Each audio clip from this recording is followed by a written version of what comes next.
Welcome to RPG Book Club LongCast, a podcast where we play an itty bitty bitty bitty bitty bitty bitty bitty bitty bitty bitty bitty bitty bit of a biggie big video game and talk about how it makes us feel. I am Sam Ullman. I'm David Bernard Howe. I'm Maddie Grace Webben. This isn't even a big video game. It's a small video game that's part of a trilogy. Yes. That's true. Yeah. We played the smallest section of the smallest game of this trilogy. So far, our, quote, big video games have all so far actually been series of video games. Series of normal length video games. We're going to change that, though, with the next LongCast. Hell yeah. I don't know if I don't know if I've said it publicly, but it's Dragon Quest VII. Oh, we are? We settled on that? Oh, yeah. Hell yeah. Let's fucking go. I don't know if I should do a, like, part 1, part 2, part 3 of it to unlock, or if I should just set it at $2,000 and we just do the whole thing. I don't know, but I don't have to think of that until after we play Metal Gear Solid, so I have time. That's right.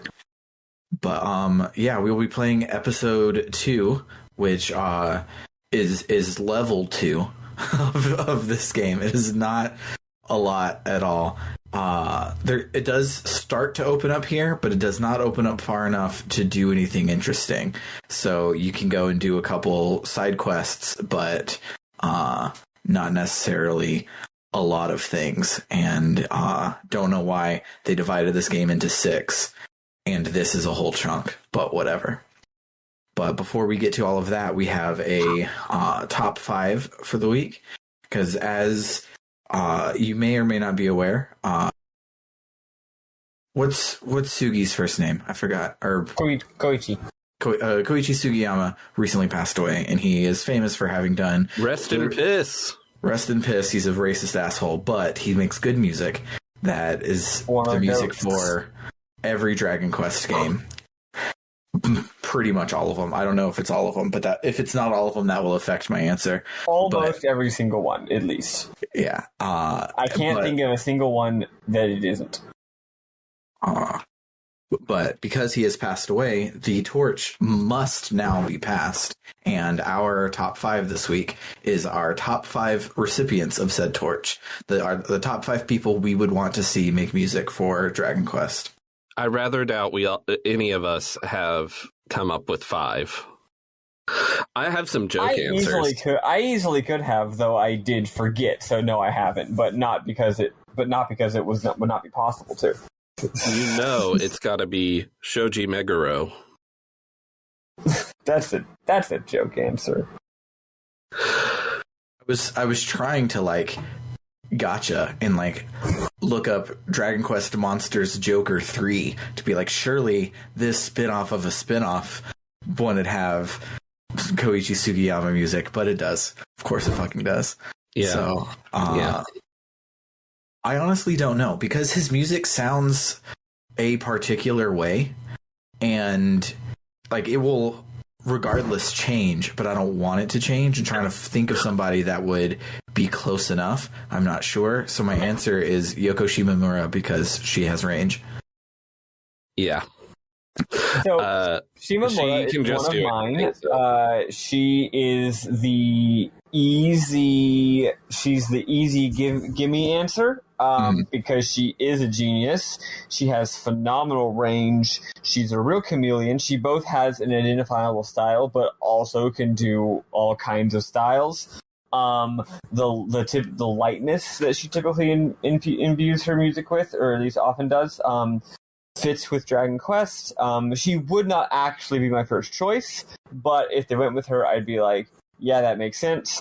Also, one important thing is that Sugiyama, Shogi, the Christmas elf, is actually, I don't actually know this, but I feel like he's probably got some actual academic classical compositional training.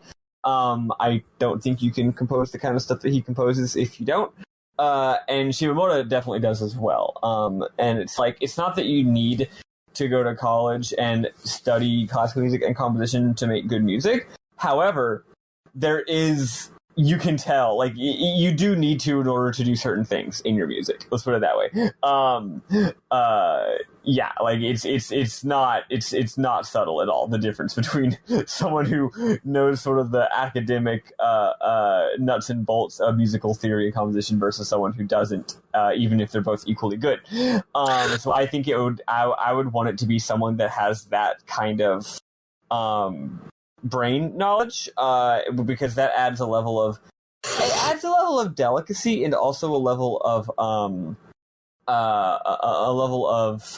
not exactly sophistication, more like a level of intentionality to the music. Because Dragon Quest games, you may not notice, it's hard to notice, but like they're actually very diverse in sort of musical genre. They slip and slide into different kinds of music while still being coherent. So anyway, yeah, Shimamoto is a great choice for that reason. So I was looking up Sugiyama to see if I could find anything on his education, since you mentioned that. All Wikipedia says is that he attended University of Tokyo and graduated with full honors. But what stood out to me is he was honorary chairman of the Japanese Backgammon Society. What a dweeb. Makes sense. He fucking would. So I just Googled an answer that's probably going to be the right answer, because I don't know enough composers by like pulling them out of the air besides joke answers. Like Falcom JDK would be great, but they're not going to be the fucking Dragon Quest people. Like I don't know enough people in this area, but the answer that's probably right is Hayato Matsuo. He did the music for Shenmue and Shenmue 2 and Panzer Dragoon Orta and Final Fantasy XII, and most notably, he's the only other composer that's worked on Dragon Quest games besides Sugiyama. I'm sorry. What's the guy's name? Hayato Matsuo. Yeah, okay, that's what I thought you said. He worked on Panzer Dragoon Orta? Yep. Arrangements, it says. But... Oh, interesting. He wasn't the primary composer. I guess he assisted. Because the main composer was, well, I forget, but she's one of my all-time favorites. I just forgot her name because it's easier to forget people's names sometimes, especially if it's not your native language. Didn't know that. Anyway, that's a great choice. Sayori Kobayashi? Sayori Kobayashi. Love her. She did Panzer Dragoon 3 and 4. Yeah, so Matsuo did the DS versions, DS rearrangements of Dragon Quest 4, 5, and 6. He also wrote music for Dragon Quest X. He did all of the music that wasn't from the video games for Dragon Quest: The Adventure of Dai, the original one. So he's probably the correct answer. But it'll probably be him, and I imagine there were other people working with Sugiyama. Like when it just says Sugiyama's name, it's actually like 3 or 4 people. Mm-hmm. Probably so. So that'll probably be Matsuo. That's a really good choice. So funny enough, my choices were my first choice was not ranked, but one of my choices was Yoki Shimomura, as I mentioned before. My second choice actually was Takanobu Mitsuyoshi, who is the other composer for Shenmue. Nice. And he also did like Daytona USA, and like he's just one of Sega's main guys. Like he did a fucking lot. Virtua Fighter, like he's done so much, and it would be a bit of a shift for Dragon Quest, but I don't think it would be too much of one. Bring out that 80s anime influence more, right? With that like upbeat sort of Sega-ass music. My third choice was I just wrote Nintendo Sound Team. Look, Nintendo has a bunch of... And this isn't... I mean, I know this would never happen, but it's not a joke. Like Nintendo, they have a bunch of composers, and I don't know who does what, but just, like, the shit that they've been turning out, you know, for, like, your latter-day Mario Kart, your latter-day, like, Paper Mario fucking, like, color splash, right? Your shit for fucking... those are the two main ones that I thought of. Your Paper Mario... the shit they're putting out for, like... Mario Party even and stuff like that, just that super upbeat big band stuff that's just like insanely good. that would rule. So that's one of my honest to goodness choices. That would be a great pick for Dragon Quest. Yeah, if you look up a lot of recent Nintendo games that are that have really good music, generally, if you look them up on Wikipedia, like the composers lists like 5 people, none of whom have a Wikipedia page. So it's like a big team. They just have some kind of awesome in-house team now that they've been cultivating for the last, like, who even knows how much long. My fourth choice is also a not one that's actually possible, and that's Manaka Kataoka, aka Breath of the Wild Lady. She would be a phenomenal fit. Didn't she also do music for New Horizons? Yes. No, New Leaf. Oh, New Leaf. Not New Horizons, which is one of the few critiques I will give that game, is that its music is not as good as music in New Leaf. Manaka Kataoka came out of fucking nowhere and is one of the primary composers for Breath of the Wild and the entirety of New Leaf. And, you know, both of those soundtracks are very light, very heavy on, like, piano and guitar. That would definitely, of all the options, that would be by far the biggest shift for Dragon Quest. However, Breath of the Wild has lots of stirring orchestral pieces as well, so she's got the breadth. I have one more, but I actually forgot what it was, so let me hear someone else's. Grant Kirkhope. I wanted to say it instead of Sam. Okay, because that was going to be my my joke answer, of course. So while y'all were talking, I dug deep and I thought of one. So Dragon Quest XII is like edgy, right? We've seen the logo. Yes, I've been thinking about that. I was thinking about that for my next choice, by the way. So my choice is Motoi Sakuraba. He's the one that does all the Star Ocean and the Tales games. Because then also Dark Souls, right? I think yes. Tales, Star Ocean, Mario Golf, Mario Tennis, Golden Sun, and Dark Souls. Yeah, a lot of people hate the Tales sound. I really like it. It reminds me of the like proggy weirdness of Uematsu, but also has like more rocky stuff to it and more classically stuff. It's like it's got range, it's got depth, and I think that could be a cool, just basing off just the logo. I think if you do Dragon Questy things for like the towns and then the fucking battle theme is a Sakuraba joint, that could be real cool. Man, I did not realize. Oh, go on. I did not realize how prolific this person is. Yeah, dude. Didn't he also do like a Saga game at some point? Fucking probably. Who hasn't? I think he did like Romancing Saga. Every single year that he's been active has more than 4 entries on VGMDB.net. A lot of them are like arrangements or with some other people, but yeah. Holy shit, Kid Icarus Uprising is on this list, and it lists like 5 or 6 other composers, including Yuzo Koshiro and Yasunori Mitsuda. Oh yeah, Yuzo Koshiro gets around. I should play Kid Icarus Uprising. I've heard it's good. So have I. It apparently has good music because it has Sakuraba, Koshiro, and Mitsuda. Anyway, my final choice, and I know this is going to sound like an insane thing to say, but I mean it 100% wholeheartedly. Nobuo Uematsu. Not only would it be extremely funny to have the traditional composer of Final Fantasy compose Dragon Quest, and obviously, like, here's the thing. Dragon Quest and Final Fantasy are very, very, very different.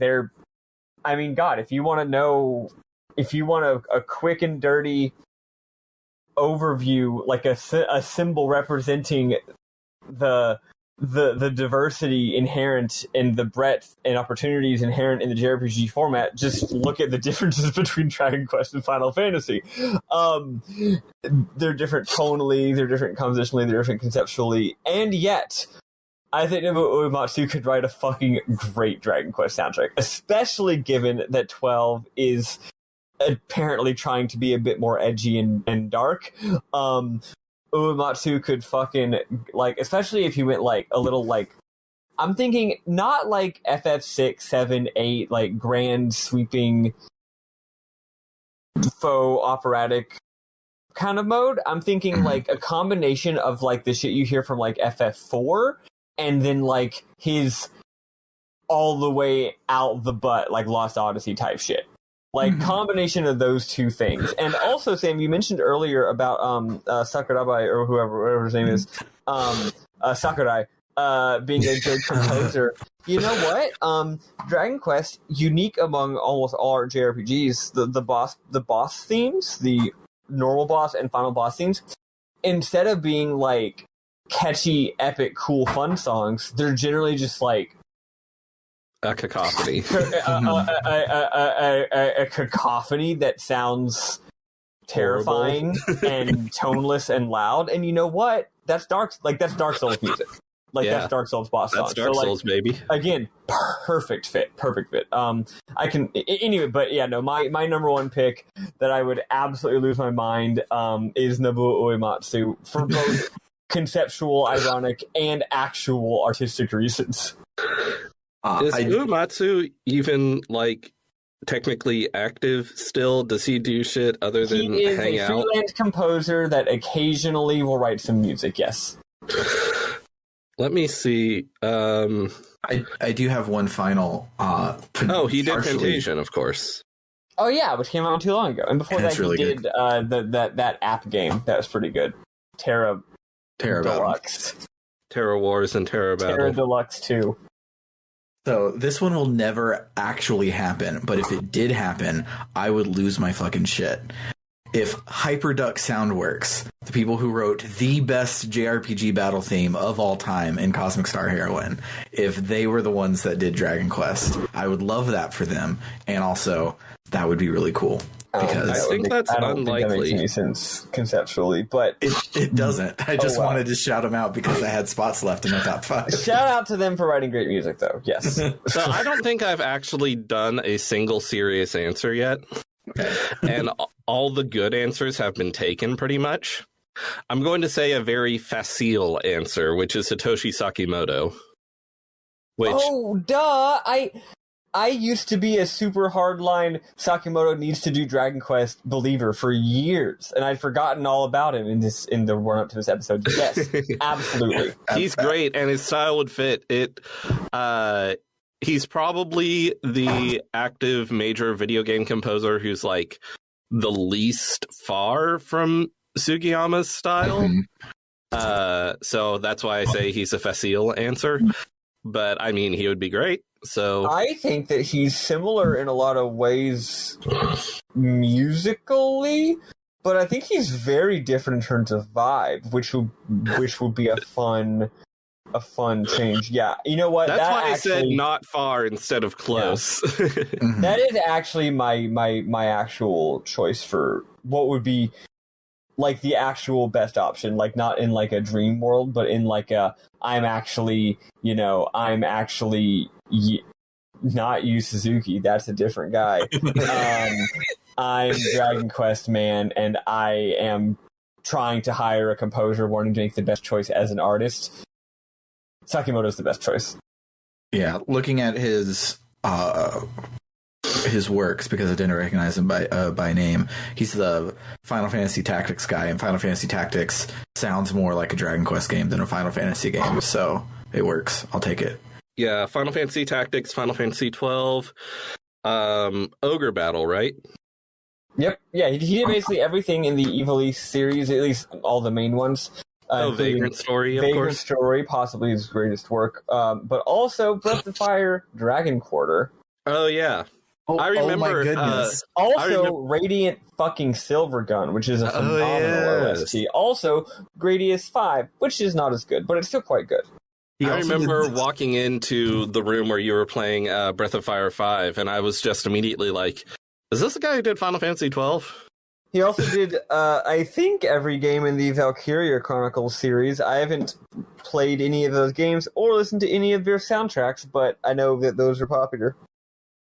He also did Digimon World Data Squad, which is the one Digimon game that even Digimon fans can't defend, which I think is hilarious. I now want to go listen to that soundtrack and never play the game.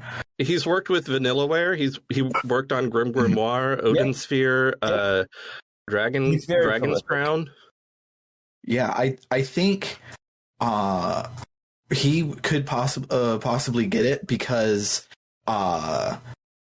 Matsuo, who I mentioned earlier, worked with Sakimoto on a bunch of these games. They have crossover. So if Matsuo doesn't get it, he could be like, "Oh, I can't do it, but I know somebody who can." And there is one drawback to Sakimoto. He's not exactly a very fun composer.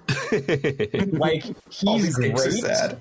He's great, but he definitely is pretty much Sir's business. And I'm not saying I don't listen to Sakimoto music while I'm working or on my fucking iPhone for fun. I do, but not in the same way that I listen. I'm not going to be walking around just with a smile on my face humming Sakimoto's town theme. Okay, the way I would hum, classic Dragon Quest town that are just so peppy and fun and light and cute. Like, he doesn't quite... Actually, he does not have a lot of range, honestly. All of the shit sounds the same. And luckily, that it sounds like it would be pretty good for Dragon Quest. Yeah, he's not a chameleon, but his shit's pretty good. I don't want to criticize. I don't know if he has no range. Maybe he has the range, he just never feels like using it because he doesn't need to, because he clearly is not lacking for work. Everyone's like, "Hey, we want to hire you for a new soundtrack," and he's like, "Do you want me to do something new or my usual shit?" And they're like, "We want usual shit," and he's like, "You got it." Oh, I forgot about that game, Unsung Story, that's by Matsuno and has Sakimoto music. That ever come out? Oh, it was released in early access in 2020 with full version in development. You know what? Honestly, deadass, I would play a Dragon Quest Tactics RPG by Matsuno specifically. AKA it's FFT and with Sakimoto. Like, FFT in all but FFT mechanically, FFT musically, except with Yuji Horii and Toriyama. It could be Yuji Horii and Toriyama. That's it. Yeah, I think we all hit on all of the correct answers. So the one final bad answer is Kanye West. Oh, that'd be so fucking good. Oh man, that's silly. Do we mean like today Kanye? No, I mean the old Kanye, straight off the dome Kanye. I don't know. I like the new Kanye, the bad mood Kanye, the always rude Kanye. Spaz in the news Kanye personally. But no, oh, that reminds me, actually, my joke answer was gonna be, since the games used to be composed by a awful piece of shit, they should give it to, they should continue the legacy of having it only be composed by awful pieces of shit, and give it to, Elder Scrolls guy. There's music in the Elder Scrolls games? Yeah, it's really famous. Really popular. No, Jeremy Stoll, that's his name. Jeremy Stoll did music for the Elder Scrolls, which is largely mediocre fantasy shit. He also did the music for the game that's like Secret of Evermore, which is an incredible soundtrack. And he's done other stuff too. He's actually a great composer. I think that he wrote boring fantasy shit because it was his job. He's a great composer. He also, if I recall, and I better not fucking get sued for this. This is, if I remember correctly, I have heard that, so it's not libel, that he's like a sexual predator. Well, let's hope you're right. I'm pretty sure I've heard that he's a bad person. No, he fucking sucks. You know who should absolutely do it? Hatsune Miku. That's my final answer. Wait, sorry, one more. This is an actually good idea. Marty O'Donnell. Okay, yeah. Sure. That's actually a good idea. Are we getting Halo Marty O'Donnell, or are we getting... No, I'm talking Marty straight O'Donnell? up Halo Marty O'Donnell. Also, those are the same picture. Yes. But if we get Septerracore Marty O'Donnell, he's going to give us 5 songs, and only 5 songs. Well, that would make more sense for like Dragon Sugiyama, though. Yeah. Speaking of music, let's listen to some Final Fantasy XIII-2 music, and then we'll talk about whatever it is we can manage to talk about this week.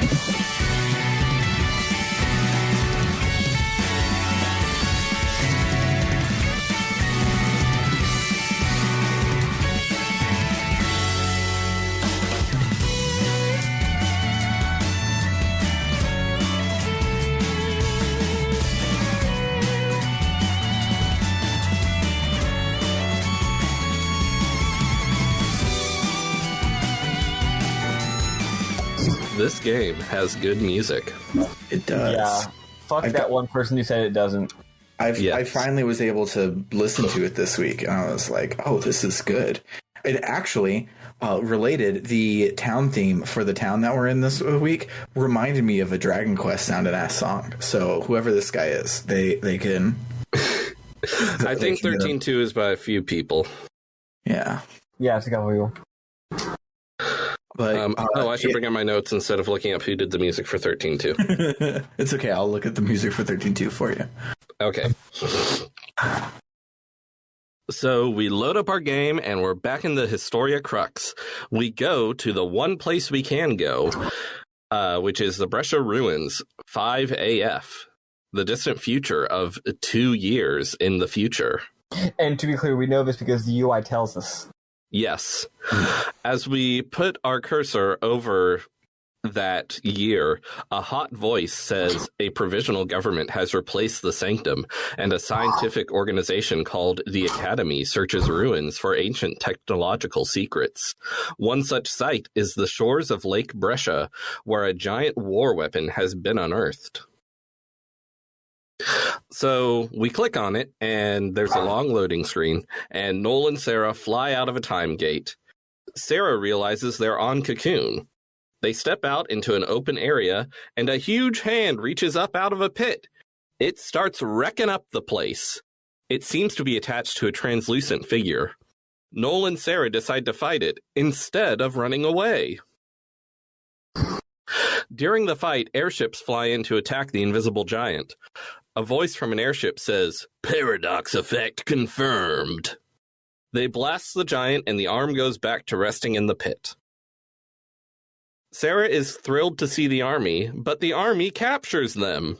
Noel and Sarah are suspected of activating Atlas, which is presumably the giant, which is presumably the war weapon mentioned by the hot voice. Which is presumably bad. Yes. It did wreck up the place.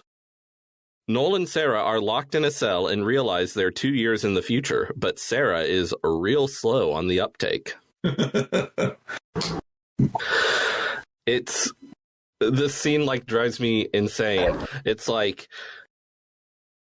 we're from 3AF, and this guy says the elevator thing was completed a year ago, but that was gonna be completed next year. What does this mean? I was gonna belabor this. It drives me crazy how...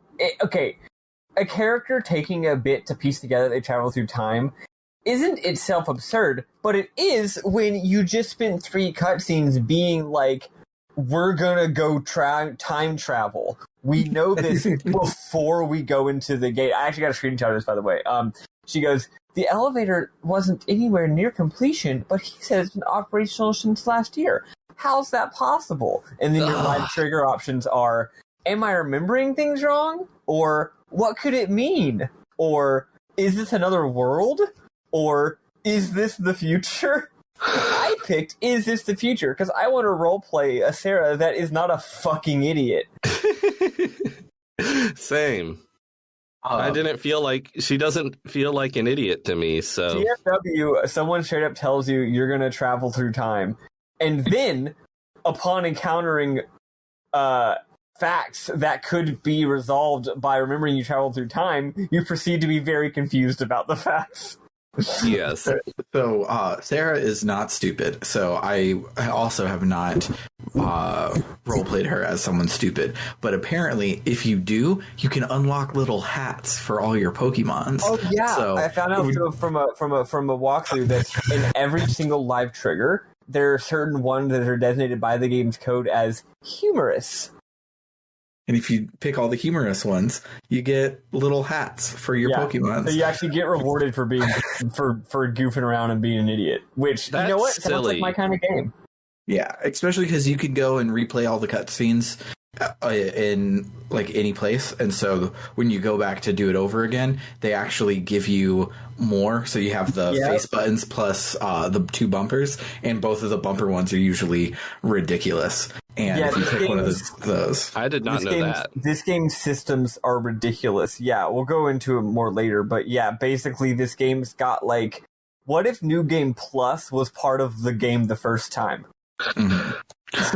There sure is a lot of video game in this video game. There is. If the previous video game didn't have enough video game, this one's got possibly too much. They're trying to make up for lost time. Update, the song that we're all hearing right now at this point in the game is called Giant's Fist, and it's by Naoshi Mizuta. That is nice. That is Naoshi Mizuta. Mizuta, I think, did a lot of work on Final Fantasy XI. That's correct. Which has great music. I'm glad that they got Naoshi Mizuta and not Yasunori Mitsuda, because everyone knows that he can't compose more than 3 pieces of music without contracting tuberculosis. Oh, the poor guy. Let's see. So we're in jail. A real cutie runs up calling Sarah's name. She winks at Sarah and identifies herself to the guard as Alyssa Zidell, an academy intern. She says these 2 are observers, guests of the academy. She gets us out of jail. Y'all, she's so fucking cute. She's is the cutest person. She's perfect, and I'm in love with her. When we ask Alyssa what her deal is, she says she saw us come through the gate and she wants to know more. But Atlas is causing trouble, which interferes with her research. Noel offers to take care of Atlas for her. We venture into the ruins and fight some monsters, which turn into crystals. The Moogle, which can talk now, says Sarah can control monsters now. Noel says Lightning had monsters fighting alongside her as well, so this totally makes sense. So what do y'all think of the fact that this game has monster collecting in it? This game's systems are terrifying. Also, that's why we did Pokemon last time as our bit. Yes.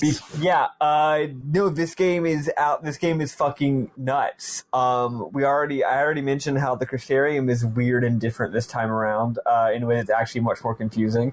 So, for those of y'all not playing along, here's the thing. You know how on RPGs you have, like, party members? In this game, you only have 2 party members. This is a buddy movie. It is a buddy road movie. It is Sarah and Lightning. Soul Creus, that's his name. Sarah and her friend Noel. Soul Creus are Crystarium Absolum Crisis Core. Noel and Sarah's excellent adventure. Sarah and her friend Crisis Core are on an adventure, and they're the only 2 characters, but it's a game with a 3-character battle system. So your 3rd character is Pokemons. You have to catch the Pokemons. You don't catch the Pokemons like Pokemons. You catch the Pokemons like Dragon Quests. Which is to say, after you beat them, sometimes they join you. I like that method a lot, by the way. That's a good way of catching Pokemons. I like it when games are just like, yeah, maybe you get it, maybe they don't, whatever, man.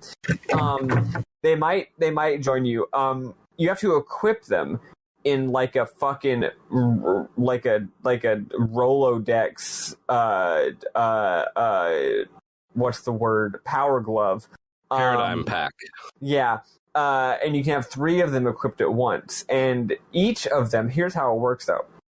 You're not tossing them out and telling them to like use water beam. Basically, they're your third character and they can be one of 6 paradigms. And you can only have 3 at once. So maybe you decide to have one that is a medic, one that is a commando, and one that is a ravager. Now you just set your paradigms like normal, but your third guy has to be one of these pokes, but the poke's always the same paradigm. So if you shift your paradigm, it just picks whichever poke fits that paradigm. So if you want commando, it'll pick your Pokemon that's a commando. If you want to do commando, ravager, it switches to your poke that's a ravager. So it's kind of just a weird way of doing the same old shit, except now the pokes all have their own Crystariums. Yeah, and so it leads into Crystariums this time around are a lot more linear, a lot less good, and a lot easier to fuck all the way up. I don't know if there will be a respec at any point, but so each level costs X amount, and that amount increases, and it's linear. So it's if you want to go to level 2, that's 120 Crystarium points. But you can pick if that's that second level is another level in Ravager, or if you want to bring in a level of Medic or something like that. So it's actually much, much scarier than before. Because before, each level was a separate thing, and the lower levels are cheaper. So this time around, you can only have 1 Crystarium. It's not multiple Crystariums, 1 Crystarium. And yeah, it confused me a lot. So I want to clarify it because I required so much clarification when I played it. I was very confused. You go along the linear path and get the next node, but you pick in what capacity you're activating each node. Mm-hmm. So if you take a node as a commando, your commando goes from level 3 to 4. If you take a node as a medic, your medic goes from 4 to 5 or whatever. And it's 1 level per. Every time you get a node, that's a level. It's not this thing from before where a whole tier is like your level. That's not how it is anymore. But here's the thing: you also get bonuses each time. Did I explain this last time? I feel like I didn't. Right? You did not. No. Okay. Yeah. I think I said I'll explain it next time. So now it's next time. I just wanted to make sure. Here's the part they don't explain at all. I'm not going to get into it, but if you go into the game, basically there was a part of the game's mechanics that was confusing to me. So I went into the data log and read the tutorial boxes, and would you believe it?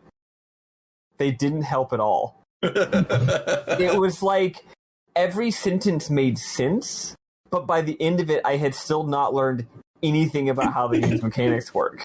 So I went online. Basically, here's the thing. Just like before, each character actually has a 100% predetermined stat growth that the game doesn't tell you. Every time you take a node, you get some stat bonuses. So if you take a node, regardless of whether you take it as any, it doesn't matter what tier, what role you take it as.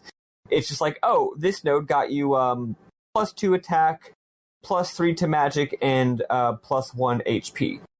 You don't know going in that it's going to be that. It just is. It's hard-coded into the game. That's what it is. So it turns out that Noel and Sarah have predetermined by the game's designers stat growth patterns.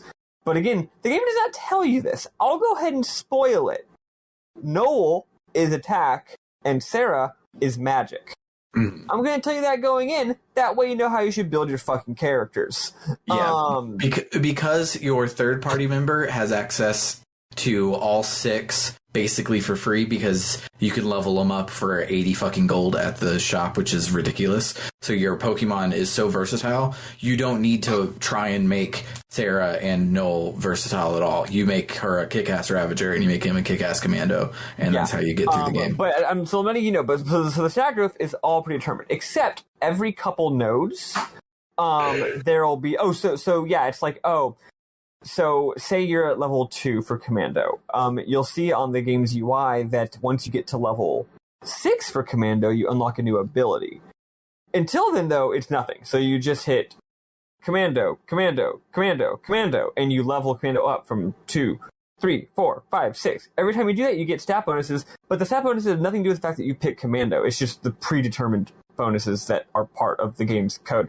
And then you get the upgrade. Except every 2 or 3 nodes is a big node, and on those nodes, which role you put in it gives you a little bonus. Mm-hmm. So if you fill the big ones with Commando, you get a little bonus to your attack. If you fill the big ones with Ravager, you get a little bonus to your magic. If you fill the big ones, after that it gets a little weird. If you fill them with Sentinel, I think you get HP. If you fill the big ones with, like, Synergist, it's like if you've just reached an odd level, you get attack, and if you've just reached an even level, you get magic, or something like that. So I'm actually glad I looked at the guide this time. Normally I don't, but this time I did. They're basically like, yeah, you want Noel's attack to go up. That's it. You don't want his magic to go up. You want his attack to go up. So what you do is level up his rolls however you want. If you want to make him an okay Ravager for the sake of those paradigms where you need all 3 people to be Ravagers, go for it. But every time you're doing a big node, you better be clicking the Commando button whenever you're on the big ones, because that's how you're going to keep racking up those attack bonuses. Y'all seem to have been way more anxious about this than me. I wasn't anxious about it. I found out at the end that I wasted about 25 levels of Ravager on Noel. Yeah, just the fact that you actually are hard building, like Sam said, it's way more fuckable. The previous game isn't. It's just, hey, which of these buckets do you want to put your points in? You're going to put your points in all of them eventually. But this is like, no, you have to pick A or B. It's mutually exclusive which bucket you pick for each thing, and there's a limited number of things. And, like, say you go through the first 10 tiers of Crystarium before giving Noel a single level in Sentinel. Well, now getting a single level in Sentinel at a very low Sentinel level takes 3 times as much crystal points. Yeah. Right? Mm-hmm. Like, that's actually a legitimate decision to be made. But it gets even more insane, and this is extra crazy. So both characters start with the same 3, Commander, Ravager, Sentinel. Once you get through your tier, you have to make an even more terrifying I hate decision. These choices. This is such a difficult choice. Listen to this. The Crystarium has... and Crystarium don't expand that often. It's like, I got one Crystarium... I've gotten, I think, 2 Crystarium expansions since we started the game, and I've played ahead. Yes, I've received 2. Yeah, the Crystarium has expanded. Select a level bonus. First, learn Commando bonus boost. If you remember in the previous game, when you ranked up your rolls, you got bonus boosts. These, you have to choose whether you want to get them. So you can get a Commando bonus boost. You can get a Ravager bonus boost. Oh, and this is for Sarah, by the way. You can unlock Saboteur. You can increase your ATB gauge to 4, or you can increase your accessory capacity by 20. That's a terrifyingly difficult decision, actually. Unfortunately, that does not mean you can equip 20 accessories.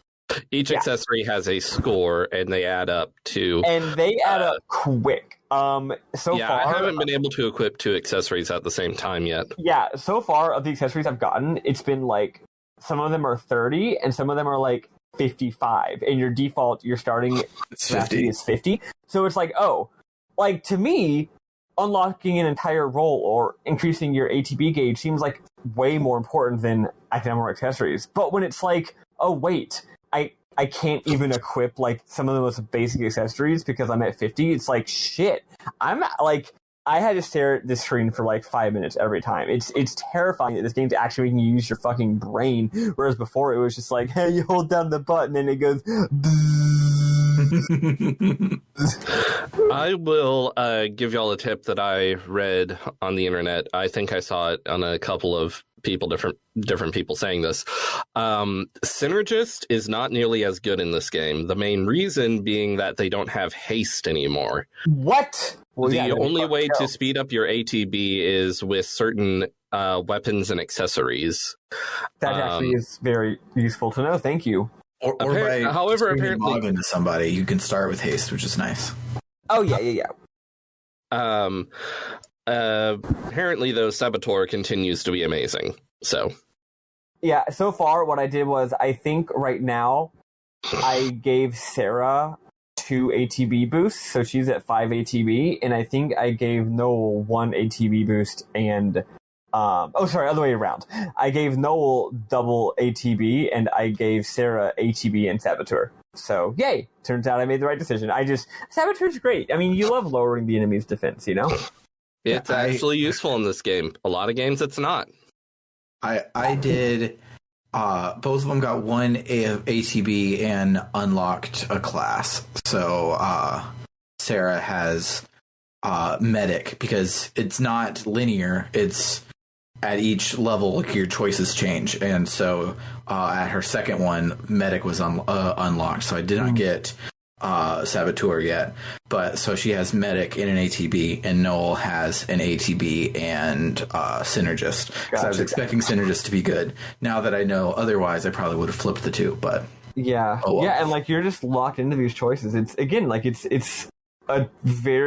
so much more of a hardcore game in the previous game, honestly. Yeah, there's a lot more game in this game. Yeah. Oh, yeah. So back to the pokes. So the pokes. Yeah. Here's the thing. They simplified. Remember how before we had complex like weapon upgrade systems? No more. The weapon quote upgrades are a shop where you buy new weapons. Except sometimes to buy a new weapon, you need money and special items. So that's it.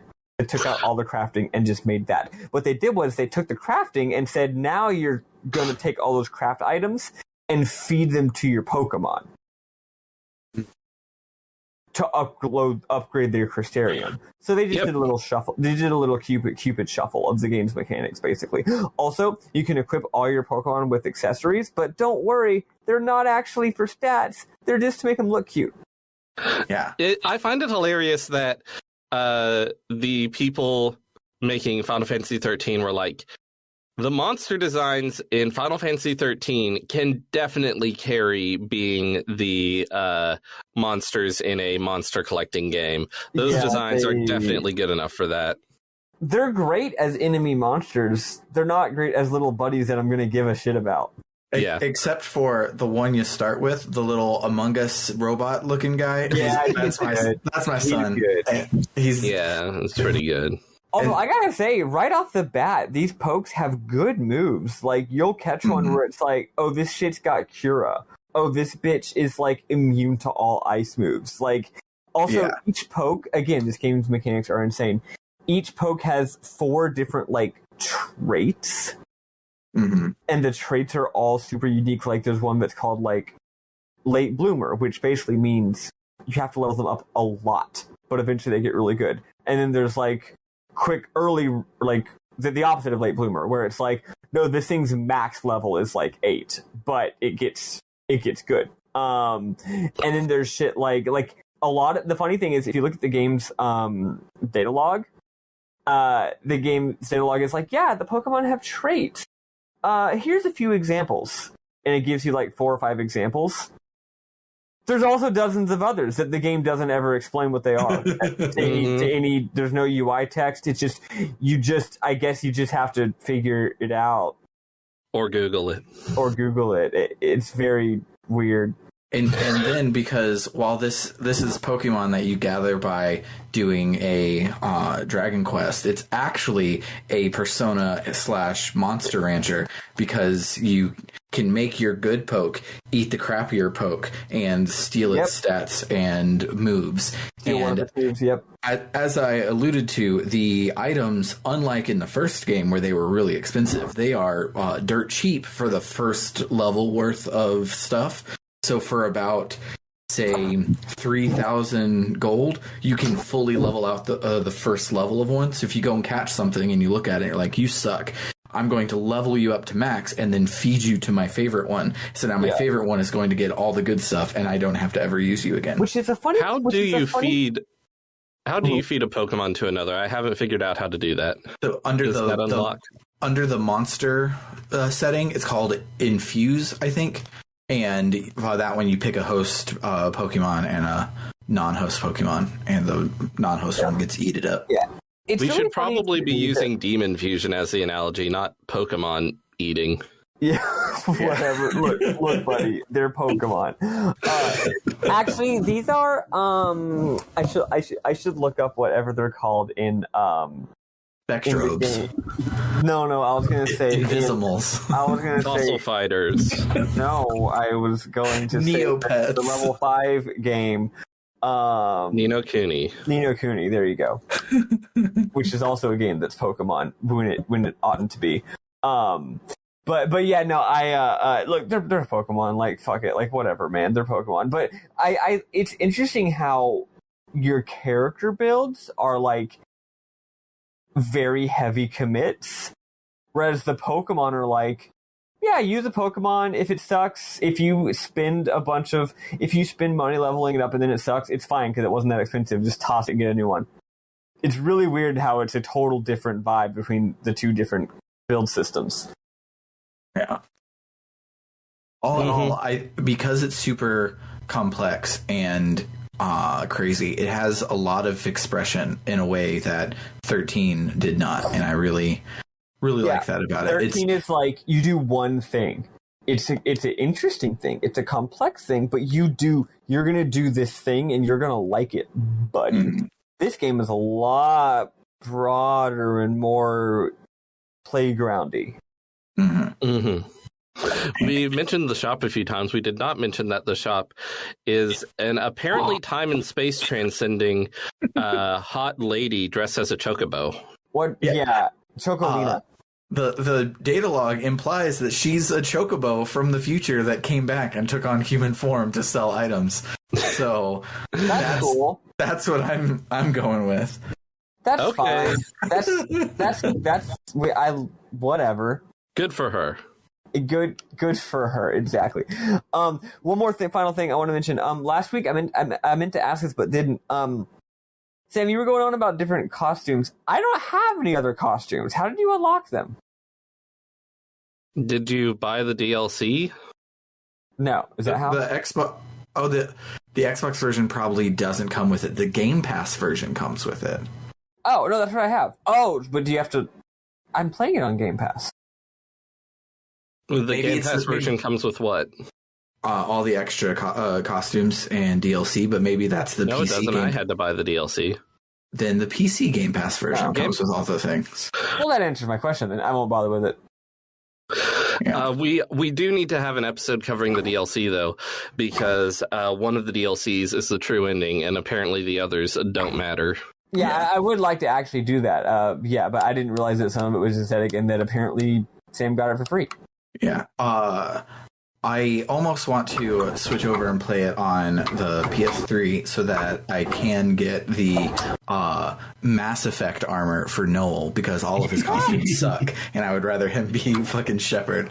Wait, did they actually do like a crossover? Yeah, it's an actual crossover. That's for when stupid. Mass Effect came to the PS3. Video games are stupid. Fuck video games. Square Enix has done a lot of weird crossovers, like when they did that entire DLC mission for Assassin's Creed and Final Fantasy 15. And it was so elaborate. It was. And the extremely lengthy cup noodle side quest chain. Yes. Yes. Good shit. Very, very good shit. So we continue exploring the ruins. Alyssa calls us a few times on our communicator, asking if we've seen any gravestones. Eventually we hear that some paradox shit happened and a weird machine appeared deeper in the ruins. We can choose to go fight Atlas or try to use the machine to control it. I choose to go for the machine, and later I get the impression that you have to go for the machine either way. It turns out that it's a Chrono Trigger.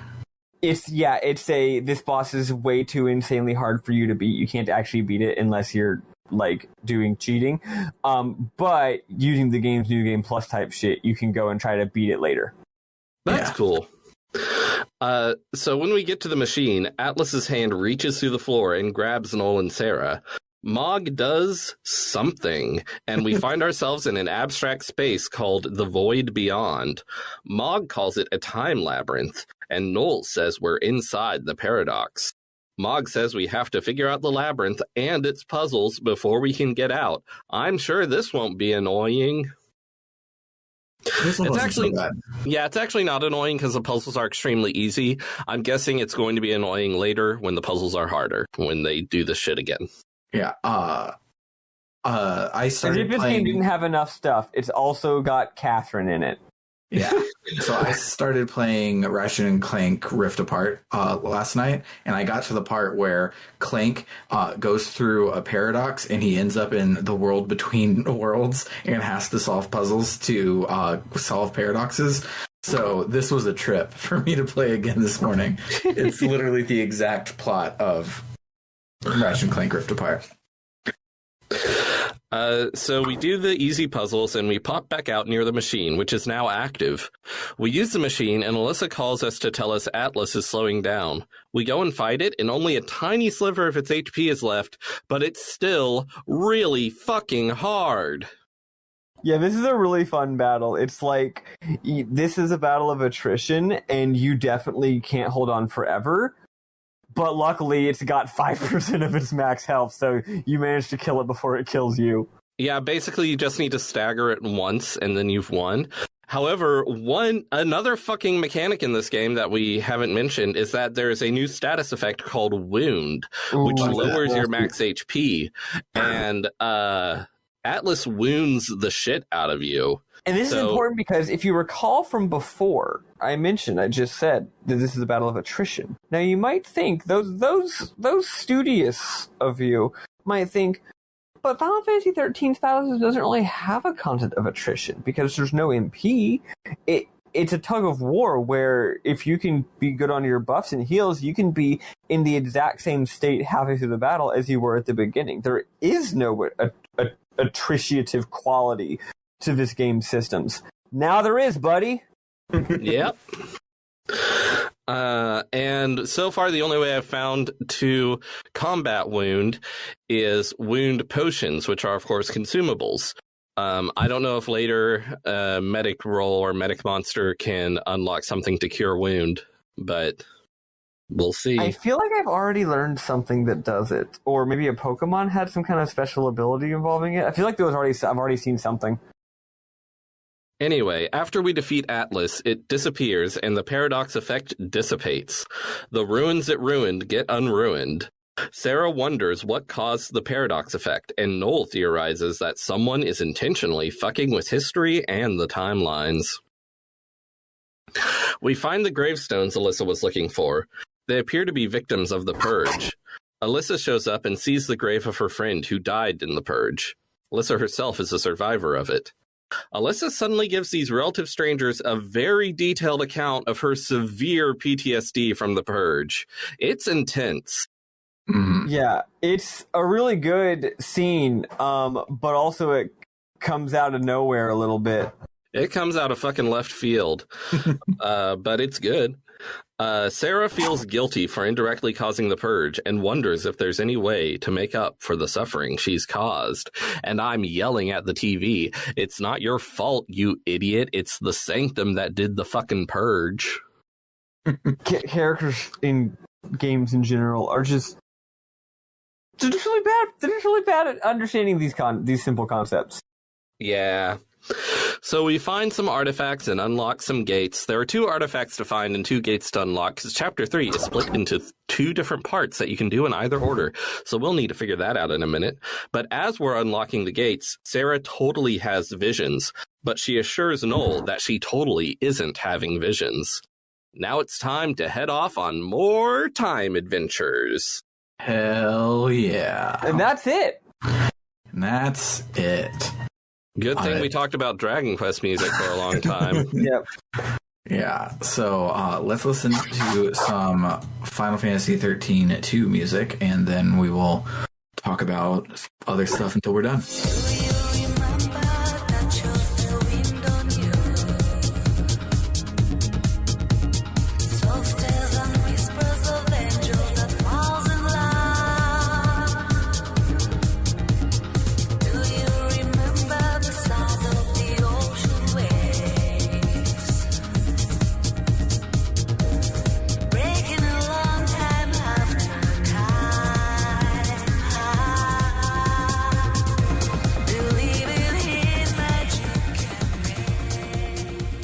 All right, so the data log this time around is not the previously on bits. There are previously on bits, but they are really cool and cut together like a trailer every time you load the game, which I think is pretty neat.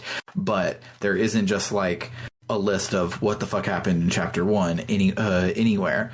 But what it does have, which I think is really cool, is every time you get a fragment, the fragment has a data log entry that is not talking about the fragment. It's just like an in character. Like I had one that's from Godot. I had one that's from Snow. Like you just get different people, their point of view, talking about some lore thing. And it's really interesting. None of it is like stuff that we haven't already touched on or brought up or anything. It's just a really cool way to do a data log compared to the first game that I thought was really neat. The other thing that I found in the data logs is that Moogles don't exist, right? They are a fictional character that was created for the Moogle Shop Corporation. And yet, in this game, our non-playable party member is a Moogle. And on Mog's entry, it says, although he closely resembles the fictitious Moogles described in Cocoon's fairy tales, the connection is uncertain.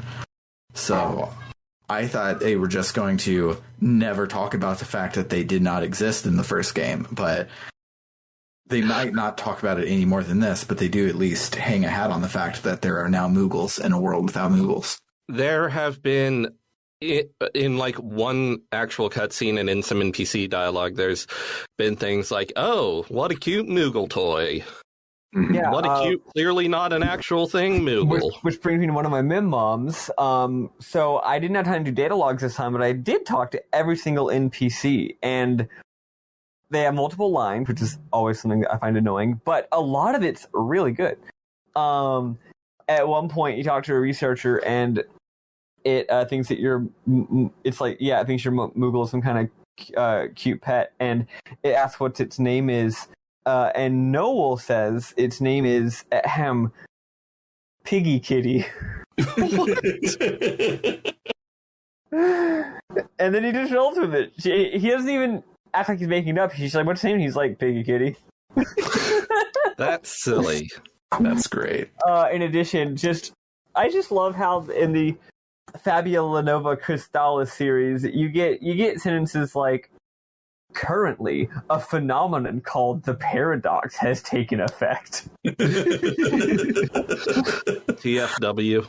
Also, Sarah, so when you first meet Chocolina, she's like, hi, I'm Chocolina. I'm a being from beyond time, and I'm here to sell you items and upgrade your weapons anywhere and anytime you want.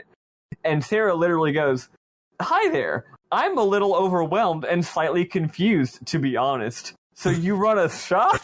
That was my only screenshot, was that line. Oh, I'm sorry. It's so fucking funny. She's like, hold on, back up. So, store. Yes? Also, I find it interesting that Chocolina is like, I'm counting on you, everyone is, or she says something like that. So it's like she apparently knows of our save the world quest. Yeah. I got some more, but Sam, do you have anything else? Not any particulars. I did do all of the side quests available. Don't do them. Nothing important. This is not a Falcom game. The side quests are completely. But I need achievements. They are easy to do, though. Yeah. I like that they're given to you by actual characters now. I will say, last time we mentioned how that one peculiar thing about the game is that there was not like a single or almost not a single mention of Fal'Cie or Lassie. Now there are many. NPCs are often talking about them being like they were talking about the big hand Titan, and they were Atlas, and they were just like, yeah, it's weird. Like, it's not a monster or a machine of a human, but it's also not a Fal'Cie. It's like we don't really know what it is. Let's see what else. Also, there have been some mentions of like, we can't rely on the Fal'Cie anymore. We've got these human technology. Oh, that did remind me of another thing from the data logs that we had mentioned last week, but we were just guessing. So when everyone was on Cocoon, no one could use magic unless they were a l'Cie. But it was coming down to Cocoon where people coming down to Grand Pulse where people started using magic. And at first, Sarah started using magic, and everyone's like, "Oh, she was a l'Cie, that's why." But then, like, kids on playgrounds would start like playing Lightning and Sarah and Friends Save the Day as kids would do, and they would go fire and then accidentally cast a spell. And so Sarah has been part of the people trying to figure it out, and the best that she can describe it as is finding your inner crystal with a capital C, Final Fantasy crystals, and using your magic through that as a conduit. Not sure if that means anything at all, but I feel like that's all we're going to get. Yeah, probably all we're going to get. But I did think it's kind of cool that they did actually try and figure this shit out. They also lampshade Noel's awful memory. At one point he says, "There are some events I should remember, but my memory is hazy, like I'm seeing through fogged glass." So it's like, does he remember everything? No. Does he have amnesia? No. He just, memory not so good. As we surmised last week, but they actually have him explicitly say that. Sam, you mentioning children playing reminded me of something funny that happened. In New Bottom, this actually happened last week. There's a group of kids who like to run around and play and stuff. They run around on the beach. And it seems to be in sort of a procedural way. And one of the things that happens is like one of the kids like falls over and is like face down on the ground and as part of whatever game they're playing. However, the first time I noticed these kids, that kid was face down on the ground in the water. And I was like, what the fuck? And then like after like 30 seconds, he got up and I was like, oh, okay. And then later I found that same kid on the ground again, but on the beach this time, not underwater. That's amazing. Nice. Go on. Oh, I was just going to say, just these kids fucking icing each other and none of the parents give a shit. Yep. I have a few more. I have two lines that I liked quite a bit. So first of all, stuff about FabuLONG. The first one was, what? Where is it? Here we go. Oh yeah. Oh, I already told you about how it's like it's not a FabuLONG, but also one of the side quests given to you by a character named Chester is that there's a Seath in the cave, and he goes, "We haven't seen a Seath on Cocoon for several years now. There's definitely something spooky going on here." So it's like, yeah, it's like they've subtly shifted it to where instead of the lore of FabuLONG and l'Cie and Seath being the dominating force of the entire world, now it's still a thing that exists, but it's just a thing that exists, and there's also other stuff too. You know, it's not like, okay, sure, those are also there. Whatever. Their rule is over, you might say. Now, sometimes you might just see a Seath as a ghost. In addition, there's a nice little pair of lines where a guard says, "The Sanctum was dissolved 5 years ago, but I hear rumors that the members of the former government are trying to regain power." So that's a fun little bit. Love it. And fine. And also, I only caught the last bit of this, but I think I can retroactively reconstruct it. The guards are basically like, 5 years ago when all that shit happened, a lot of people died. Also, like, a lot of people, especially like Sanctum guards, like actually volunteered to like go save people from the rubble and stuff and like stop the crisis, and a lot of people died there too. And anyway, but now, like, you got these guards trying to do this whole like, oh, we're gonna impose martial law and be all jerks and stuff, and I don't like that people are disrespecting the memories of everyone who died to like by like making us have conflict again. Like all these people died so that we could finally like have a harmonious society, and like you're disrespecting them by like trying to like gain fair power over people or bullying people or whatever, being jerks. And I'm like, that's like this game. You remember how the previous game, most places were just abstract whatever spaces?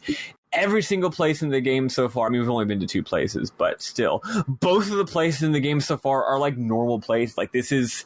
That's about as many normal places as we had in the last game. Yeah, we're 2 for 2, though. It's like, this is a research facility with some caves. Like, it's a town, and the town and the dungeon are seamlessly one area. And just, I really like that we've really descended from just abstract, crazy FF13 zone to, like, characters talking about the world and the people in it in a way that is, like, normal. It's really refreshing and nice. And I say that as someone who liked FF13. I agree. Yeah, okay, that's all of my stuff. Hey, as for next time, so I didn't realize that. Oh, actually, a little bit more. We should talk about this game's crazy system. So yeah, the whole time travel thing. Turns out it ain't just fluff. It ain't just wallpaper. Like, this game is very non-linear. You can go back to previous areas you've played. You can explore them. Or you can reset them. So you could go to the area from AF3 from chapter 1 and reset it so that chapter 1 hasn't happened, and then do it again and make different choices. But now you have new choices you can make, and you can get like new treasure and stuff. But also, I know that at some point in the game, choices will actually like affect the plot and will lead to different plot developments and will lead to other like time periods you can go to. So by making different choices, you can actually branch things in different ways and explore different story branches in any nonlinear way that you feel like, which is crazy. And finally, yes, for the next chapter, there are 2. I didn't know that, okay? So I've already made a choice. Y'all can either decide to go with my choice, or y'all can decide, no, we'd rather do the other thing, and I'll just figure it out, right? So I went to, you know how the first gate you get to is like kind of in that open area before you get to the actual mine? Yeah. I didn't go in that one. I went in the one that's like more deep into the dungeon. Did you go to Sunless Waterscape or Yasha's Massif?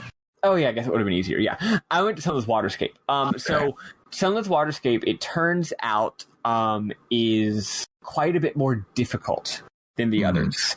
And I noticed that on a FAQ, but I also noticed it firsthand before seeing the FAQ, because the first thing that happens when you get there is you like have a boss, and it's pretty hard. Like I did beat it on my first try, but it was pretty hard. So if y'all want to follow what I'm doing, I will say, not to spoil or anything, but I do think y'all will be quite pleased with that choice from a narrative perspective. However, it also is harder. So what do y'all think? I think we should try to do both of them, just based off how short these last two were. Because episode 3 part 1 has 3 sections, and episode 3 part 2 has 4 sections, not counting both of them have a you got a new thing, so you can go back and do other stuff now sections. So they're a lot longer than what we did this time, but I feel this time was real darn short. So try and do both of them. I think we should do them in the FAQ order and do Prophecy of Hope at Yasha's Massif first. Okay, so I will just drop what I'm doing here, because you can literally just leave a time zone at any time and go to a different one. So I'll pop on over to Yasha's Massif, which I haven't actually been to yet, and I'll just pop over and do that then. Yeah. And I'll also start with that, and if we find it's too much, we can just do that part of it, and if we find it's not much, we'll do some with Waterscape as well. Yep. Yeah. So for those of y'all listening along, who want to play along, so go to the Massif or whatever first, and know that we'll either do just that or that and the other one. Yes. And because each thing is a little node on the map, it's very easy to, if we don't get through all of part 2 Oathbrand, but we only get the Sunless Waterscape part, and we don't beat the Arcalite Step part, then we could do one part plus a note or two. We'll just see how it goes, but we're going to try and do both whole sections. Yeah, the way this game works is you don't have to like find a time gate or anything. At any point in any time period, you can hit the start button and return back to the Crucis crystal, and if you go back to a time period after leaving it, you're exactly where you were standing. Which is really, really cool. At some point in this series, you are going to remember the words Historia Crux. I'm never going to remember Historia Crux. I'm also not going to remember the name of the character, Gaius Gracchus. That's not even close. Gaius Gambino. That's close to the bad guy. Giant steps. God damn it. Campanile of Lane. But Harmony of Dissonance. But yeah, that Koichi Sugiyama. God damn it. Final Fantasy 13-2. That'll do it for the week. If you liked what you heard, you can head on over to www.rpgbook.club, where each and every one of your donations will get us closer to doing more episodes just like this. We currently are already in the hole for Lightning Returns and are working on being forced into the hole for Metal Gear Solid 1. So go and donate and make us play more games that are really long or really short. Hurt me more. But for RPG Book Club LongCast, I have been Sam Allman. I'm David Bernard Houck. And I'm... wait, hold on. Nope. I'm Calamity Gynax. God damn it. Doodle folks. Bye. Bye.